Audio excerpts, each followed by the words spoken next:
آیا شما میشناسید نفری را که آرزوی بهشت نکرده باشد؟ یعنی نیست نفری که در دنیا آرزوی آن را نداشته باشد که عاقبت او آخرت او به خیر گردد و او سزاوار وارد شدن به جنت الفردوس گردد. و یگانه و بهترین راه برای سزاوار در آمدن به بهشت شدن این عبادت خداوند است.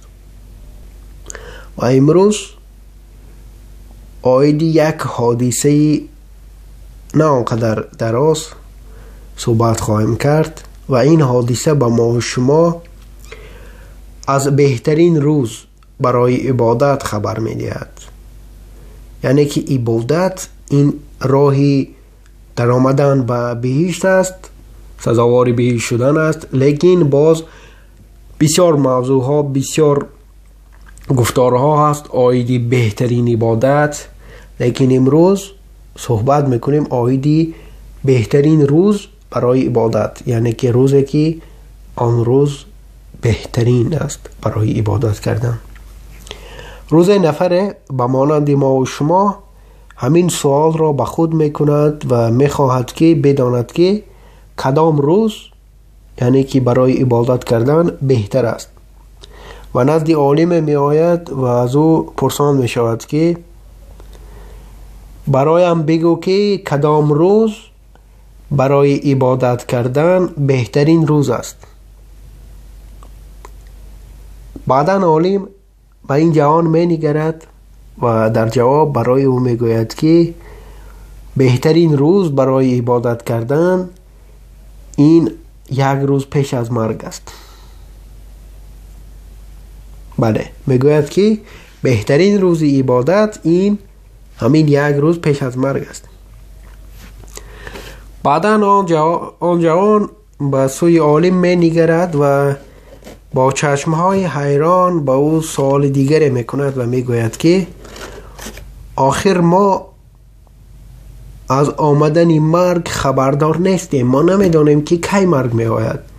چگونه من بدانم که آن روز یعنی که یک روز پیش از مرگ من کدام روز است؟ بعداً آن عالم برای این جوان می گوید که بله، ما نمی دانیم که کی روز مرگ ما فرا می رسد تا اینکه یک روز پیش عبادت کرده باشه.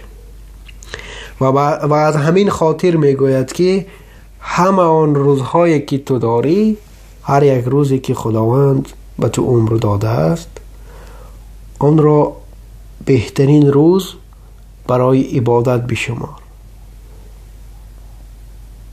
شاید که فردای برای ما و تو وجود نداشته باشد. از این حادثه چنین خلاصه برآوری کردن ممکن است که یعنی که برای عبادت کردن همه روز بهترین است. همه روزی که ما داریم برای عبادت این بهترین روز است. دوستان عزیز، شما می توانید ثبت های بیشتری ما را در یوتیوب کانال ما با نام برادر مسلم دسترس نمایید. آنجا با شبکه ما آبونه شدن را نیز فراموش نکنید و اینچنین ما را در شبکه‌های اجتماعی به مانند ادنکلاسنیکی، فیسبوک، کانتکت همراهی نمایید. خداوند نگهبان هر یک شما. السلام علیکم و رحمت الله و برکاته.